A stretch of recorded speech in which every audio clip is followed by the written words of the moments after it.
नमस्कार, आप देख रहे हैं की मीडिया। महानटी सावित्री, ये नाम है उस एक्ट्रेस का जिसके आगे साउथ के बड़े बड़े सुपरस्टार भी छोटे साबित होते थे। 1960 के दशक की सबसे सफल और सबसे रईस एक्ट्रेस थी सावित्री। इसका अंदाजा इस बात से लगा सकते हैं कि उस जमाने में इनके पास 100 करोड़ से ज्यादा की संपत्ति थी। चेन्नई में सबसे बड़ा कार कलेक्शन इनके पास था। इनके पास बंगले के बाहर 10 विंटेज कारें खड़ी रहती थी। कोई 30 साल के करियर में 5 भाषाओं में 300 से ज्यादा फिल्में करने वाली सावित्री तमिल सिनेमा की पहली फीमेल सुपरस्टार थी। बॉलीवुड एक्ट्रेस रेखा की ये सौतेली मां थी। तमिल सुपरस्टार जेमिनी गणेशन की दूसरी पत्नी थी। हालांकि ये शादी ही इनके जीवन और करियर दोनों के लिए सबसे ज्यादा घातक साबित हुई। जब जेमिनी से इनकी शादी हुई तब वो पहले से ही शादीशुदा थे और 4 बच्चों के पिता भी थे। गरीबी से शुरू हुआ जीवन शोहरत और दौलत दोनों की ऊंचाई तक ले गया, लेकिन जीवन के आखिरी साल फिर उसी तंगहाली में गुजरे जहां से जिंदगी शुरू हुई थी। सावित्री ने अपने शौक और लोगों की मदद के लिए अपनी जायदाद को दोनों हाथों से लुटाया, लेकिन आखिरी समय में खुद के पास कुछ नहीं बचा। पति की बेवफाई ने इन्हें शराब का आदी बना दिया। करियर लगभग डूब गया। 46 साल की उम्र में 19 महीने कोमा में रहने के बाद उनकी मौत हो गई। सावित्री कम उम्र में चली गई, लेकिन अपनी अदाकारी, डांस और गायकी से तमिल फिल्म इंडस्ट्री पर वो छाप छोड़ गई जो हर एक्ट्रेस की चाहत होती है। महानटी सावित्री, जिन्होंने अपने जीवन में इतने उतार चढ़ाव देखे कि उन पर फिल्म भी बन चुकी है और 5 किताबें भी लिखी जा चुकी है। आज के किस्सों के सफर में परत दर परत जानिए सावित्री के जिंदगी की दुख भरी कहानी। लेकिन उससे पहले अगर अभी तक आपने इस चैनल को सब्सक्राइब नहीं किया है तो प्लीज सब्सक्राइब कर ले। निसंकारा सावित्री का जन्म 6 दिसंबर 1935 को गुंटूर जिले के चिरावूर गांव में हुआ था। महज 6 महीने की उम्र में सावित्री के पिता निसंकारा गौरव्या का निधन हो गया।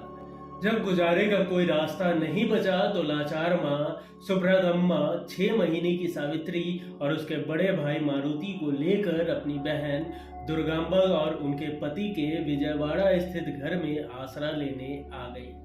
सावित्री के अंकल कोमारेड्डी वेंकटरमण्य चौधरी एक मामूली ड्राइवर थे। उन्होंने परिवार की जिम्मेदारी उठाई और बच्चों का दाखिला स्कूल में करवाया। कम उम्र से ही सावित्री की रुचि डांस में बढ़ने लगी। उनकी कला को पहचानते हुए अंकल ने उन्हें डांस की ट्रेनिंग दिलवाई। जब पिता ना होने पर लोग नन्ही सावित्री को तंग करते तो उनके मामा ने उन्हें ही अप्पा यानी कि पिता कहने का अधिकार दिया। सावित्री को टैलेंट के दम पर ड्रामा में जगह मिली। एक बार उन्हें अपने जमाने के लेजेंडरी एक्टर पृथ्वीराज कपूर के सामने अभिनय करने का मौका मिला। सम्मान के रूप में पृथ्वीराज ने उन्हें माला पहनाई और इनाम दिया। 12 साल की सावित्री के टैलेंट को पहचानते हुए अंकल ने उसे चेन्नई के विजया मोहिनी स्टूडियो लेकर गए, जिससे उन्हें फिल्मों में काम मिले, लेकिन स्टूडियो वालों ने उन्हें काम नहीं दिया। लगातार मिलते रिजेक्शन का कारण सावित्री की कम उम्र भी रही। थक हार कर अंकल ने सलाह दी कि सावित्री अपनी उम्र 12 नहीं बल्कि 15 साल बताए, लेकिन इससे भी बात नहीं बनी। अंकल ने हार नहीं मानी और उन्हें अलग अलग स्टूडियो ले जाने लगे।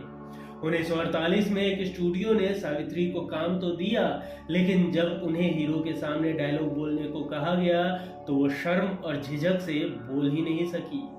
इसी दौरान उस जमाने के struggling Tamil actor Gemini Ganesan ने सावित्री की तस्वीर निकाल ली। उन्होंने अंकल से कहा कि 2 महीने बाद वो सावित्री को लेकर दोबारा आए। सावित्री अपने अंकल के साथ गांव लौट आई।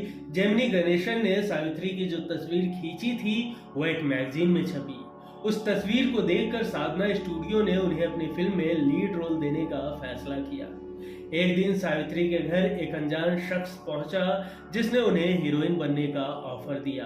सावित्री मान गई और यहां से उनका फिल्मी करियर शुरू हुआ। सावित्री को 1950 की फिल्म संसारम में लीड रोल मिला। इस फिल्म में उस समय के star NTR Ramarao lead role में थे। महज 15 साल की छोटी उम्र वाली सावित्री इस रोल के लिए इतनी एक्साइटेड थी कि उन पर फिल्माए गए सभी सीन बार बार रिटेक करने पड़ रहे थे। फिल्म से ज्यादा सावित्री का ध्यान एनटी रामाराव पर था।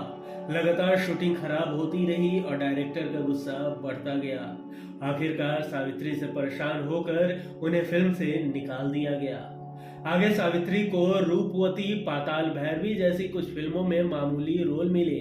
लंबे संघर्ष के बाद सावित्री को बेली चेसी चुड्डू से बड़ा ब्रेक मिला। 1952 की इस फिल्म से सावित्री को पहचान मिली और फिर देवदासु और मिसम्मा से उन्हें स्टारडम मिला। सावित्री को उस समय स्टार बन चुके जेमिनी गणेशन के साथ मनम पोला मंगलम में काम मिला। साथ काम करते करते दोनों एक दूसरे से प्यार करने लगे। सावित्री जानती थी कि जेमिनी शादीशुदा है, इसके बावजूद उन्होंने अपना रिश्ता जारी रखा। कुछ समय तक रिलेशनशिप में रहने के बाद दोनों ने शादी करने का फैसला कर लिया। सावित्री और जेमिनी ने 1952 में शादी कर ली। सावित्री के अंकल इस शादी से बेहद नाराज हुए क्योंकि जेमिनी शादीशुदा थे और 4 बच्चों के पिता थे। वहीं सावित्री के सामने उनका उभरता हुआ करियर था। एक शादी और 4 बच्चों के अलावा भी जेमिनी का अफेयर एक्ट्रेस पुष्पावली के साथ था, जो एक्ट्रेस रेखा की मां थी। जिन अंकल ने सावित्री को हीरोइन बनाया, सावित्री ने उन्हें ही प्यार के लिए छोड़ दिया। जेमिनी के करियर और उनकी पारिवारिक स्थिति के चलते उनका और सावित्री का रिश्ता शुरुआत में राज रखा गया। फिल्मों में आने के बाद सावित्री पॉपुलर हो गई। एक दिन लक्स एड फिल्म का कॉन्ट्रैक्ट साइन करते हुए सावित्री ने अपना नाम सावित्री गणेशन लिखा। जैसे ही लोगों का ध्यान उनके बदले हुए नाम पर गया तो कंफर्म हो गया कि दोनों की शादी हो चुकी है। सीक्रेट शादी से बड़ी न्यूज ये रही कि शादीशुदा गणेशन ने एक्ट्रेस पुष्पावली से अफेयर होने के बावजूद किसी और से दूसरी शादी की। कुछ समय बाद खुलासा हुआ कि गणेशन के पुष्पावली से अफेयर से 2 बेटियां रेखा और राधा हैं। सावित्री से गणेशन के 2 बच्चे, एक बेटा और एक बेटी हुई। शादीशुदा जिंदगी की उथल पुथल के बीच सावित्री ने तमिल फिल्मों में काम करना जारी रखा।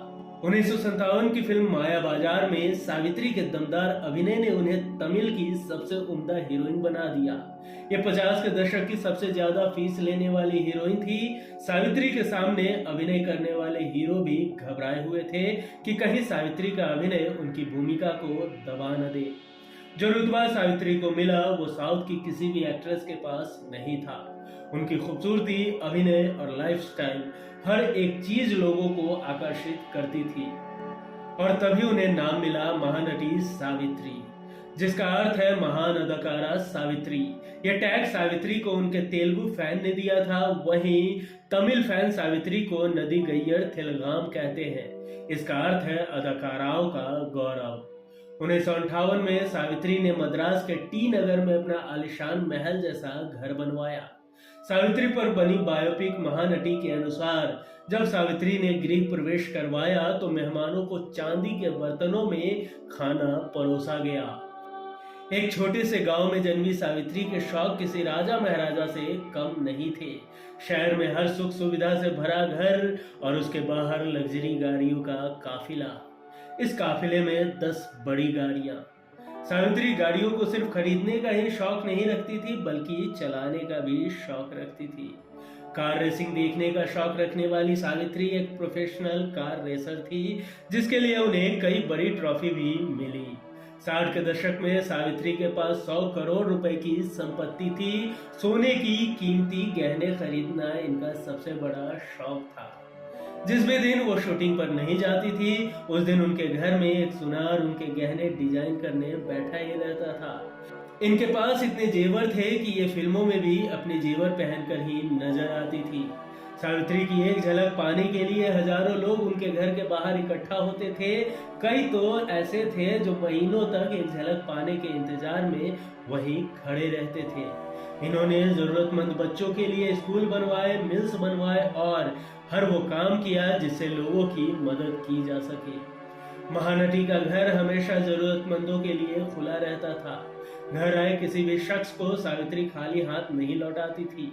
एक बार सिंगर सुशीला सीनियर एक्टर्स की मदद के लिए इनके घर चंदा लेने पहुंची। सावित्री ने सुनते ही तुरंत पर्स खोला और उसमें से बिना गिने सारे पैसे निकाले और सुशीला के हाथों में थमा दिए। वो कुछ 15,000 रुपए थे, जो उस जमाने में बड़ी रकम थी। कोई सावित्री की सिल्क की साड़ी की तारीफ करता तो वो कुछ समय बाद उतार कर वो साड़ी गिफ्ट कर देती थी। जो बच्चे पैसों की कमी से पढ़ाई नहीं करते उन्हें पैसे देती। जो लड़कियां फिल्मों में काम ढूंढने आती उन्हें या तो काम दिलाती या वापसी के पैसे देकर और समझाकर वापस कर देती। कोई शादी का न्योता लेकर आता तो हाथों हाथ सावित्री अपनी कीमती जेवर उतार कर दे देती थी। सावित्री के जेमनी की पहली पत्नी अलामेलू से भी अच्छे रिश्ते थे। सावित्री उन्हें अपनी बड़ी बहन मानती थी।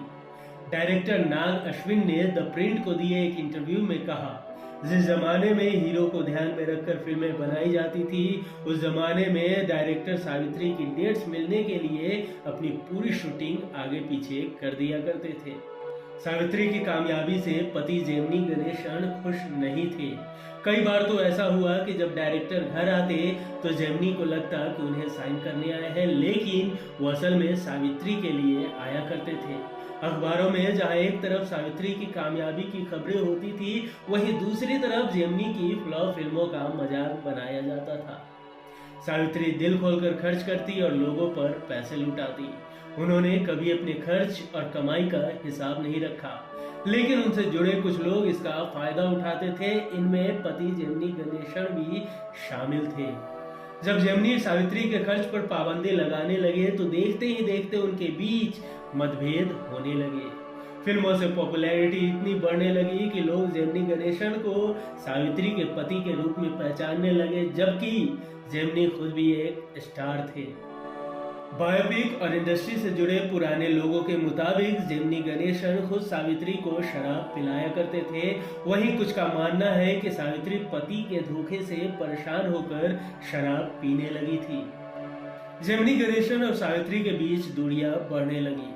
बातचीत बंद होती चली गई और रिश्ता सिर्फ एक घर में साथ रहने तक ही सीमित रह गया। महानटी सावित्री वेंटी तेरा सम्रागिनी में राइटर पल्लवी ने लिखा कि सावित्री को पति के अफेयर और धोखे से ठेस पहुंची थी। एक समय ऐसा भी आया जब सावित्री फिल्मों की शूटिंग करने के दौरान सेट पर खुलेआम शराब पीने लगी थी। एक बार तो नशे में ही सावित्री ने डायरेक्टर पीसी रेड्डी पर शराब फेंक दी। एक इंटरव्यू के दौरान पीसी रेड्डी ने बताया कि मुझ पर शराब फेंकने के अगले दिन सावित्री ने मुझे नई शर्ट लाकर दी थी। सावित्री के खर्च करने की आदत का कई लोगों ने फायदा उठाया। उन्हें निर्देशन करने की लालच देकर उनसे फिल्मों में पैसे लगवाते थे। सावित्री ने 1968 में तेलुगु फिल्म चिन्नागिरी पापलू डायरेक्ट और प्रोड्यूस की। इस फिल्म के लिए सावित्री को नंदी अवार्ड जरूर मिला, लेकिन फिल्म कमाई नहीं कर सकी। ऐसे में सावित्री की कई फिल्मों को नुकसान हुआ। जब पार्टनर नुकसान की भरपाई करने से इनकार कर देते तो स्वाभिमानी सावित्री खुद पूरे पैसे लगाकर भरपाई करती थी। लगातार होते नुकसान से सावित्री की सारी जमा पूंजी खत्म होने लगी। साल 1969 में जेमिनी गणेशन पत्नी सावित्री को छोड़कर दूसरी जगह रहने लगे। इसके ठीक एक साल बाद उनकी मां का निधन हो गया। इस बात से सावित्री बुरी तरह टूट गई और दिन रात शराब के नशे में डूबी रहने लगी। खुद को संभालने के लिए जो लोन लिए वो चुकाए नहीं गए, सही समय पर टैक्स नहीं दिया। इनकी जिंदगी का हर फैसला इन्हें बर्बाद कर रहा था। तंगी ऐसी आई कि सावित्री को एक एक कर अपनी प्रॉपर्टी भी बेचनी पड़ी। 60 के दशक के आखिर में सावित्री के घर पर इनकम टैक्स की रेड पड़ी। डिपार्टमेंट ने सावित्री की सारी प्रॉपर्टी सीज कर दी। सावित्री के पास इस कानूनी पचड़े से निकालने वाला कोई सलाहकार नहीं था। धीरे धीरे जो पैसे कमाए थे वो सारे पैसे शराब तो कभी फिल्मों में डूब गए। जिन फिल्मों को नुकसान हुआ उसकी भरपाई के लिए डिस्ट्रीब्यूटर घर पर आकर हंगामा करने लगे। सावित्री ने नुकसान चुकाने के लिए अपनी बची खुची प्रॉपर्टी भी बेच दी। टी नगर में स्थित आलिशान घर छोड़कर सावित्री अन्ना नगर के छोटे से घर में आकर अकेले रहने लगी। अकेले रहते हुए सावित्री ने खुद पर ध्यान देना बंद कर दिया। वजन भी घटता जा रहा था। एक दिन तबीयत बिगड़ने पर जब उन्हें अस्पताल ले जाया गया तो पता चला कि सावित्री को हाई शुगर और बीपी की दिक्कत है। डॉक्टर्स ने सलाह दिया कि अगर इस हालत में भी वो शराब पीती रहेंगी तो सेहत और बिगड़ सकती है। डॉक्टर्स की सलाह के बावजूद सावित्री ने शराब पीना जारी रखा। पैसे कमाने के लिए सावित्री लगातार फिल्मों में काम करती रही। सावित्री के बुरे वक्त में दासारी नारायण राव ने उनकी खूब मदद की और उन्हें अपनी ज्यादातर फिल्मों में काम दिया। लग्जरी गाड़ियों से घूमने वाली सावित्री रिक्शा से सेट पर पहुंचा करती थी। इनकम टैक्स डिपार्टमेंट लगातार सावित्री पर 2 लाख रुपए की पेनल्टी भरने का दबाव बना रहा था, लेकिन उनके पास इतने पैसे नहीं थे। सावित्री ने जिन भी लोगों की मदद की थी, जिन्हें सोने के जेवर दिए थे, उनसे मदद मांगी, लेकिन किसी ने साथ नहीं दिया। अकेले रहते हुए सावित्री की हालत बिगड़ती गई। हाई ब्लड प्रेशर और डायबिटीज के चलते सावित्री साल 1980 में कोमा में चली गई। पूरे 18 महीने तक सावित्री कोमा में रही और फिर कभी जागी ही नहीं। 26 दिसंबर 1981 को सावित्री ने कोमा में ही दम तोड़ दिया। आखिरी समय में सावित्री के पति जेमिनी गणेशन ने उनके इलाज में मदद की और साथ रहे। सावित्री के अंकल ने भी आखिरी समय में उनका पूरा ख्याल रखा। जेमिनी गणेशन की पहली पत्नी अलामेलू के कहने पर जेमिनी ने सावित्री की अंतिम यात्रा अपने ही घर से निकाली।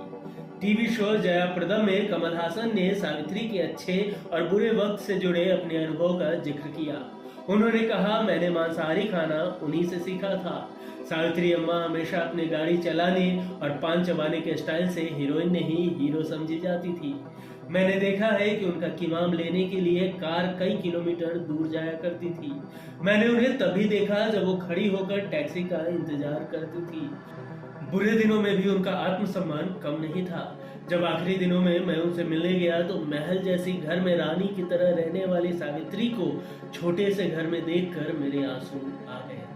कमल हसन ने साल 1960 की फिल्म कलाथूर कानम्मा से बतौर चाइल्ड आर्टिस्ट एक्टिंग करियर शुरू किया था। फिल्म में कमल सावित्री और जेमिनी के बेटे बने थे। 1954 की हिंदी फिल्म बहुत दिन हुए में सावित्री मधुबाला और ललिता पवार के साथ नजर आई थी। महानटी सावित्री अपने समय की इकलौती ऐसी अदाकारा थी जिन्हें उस जमाने के सुपरस्टार एनटी रामाराव और एमजीआर के बराबर फीस मिला करती थी। महानटी को सोने के जेवरों का ऐसा शौक था कि वो घर में भी जेवरों से लदी रहती थी। सावित्री के पास चेन्नई में विंटेज कारों का भी सबसे बड़ा कलेक्शन था।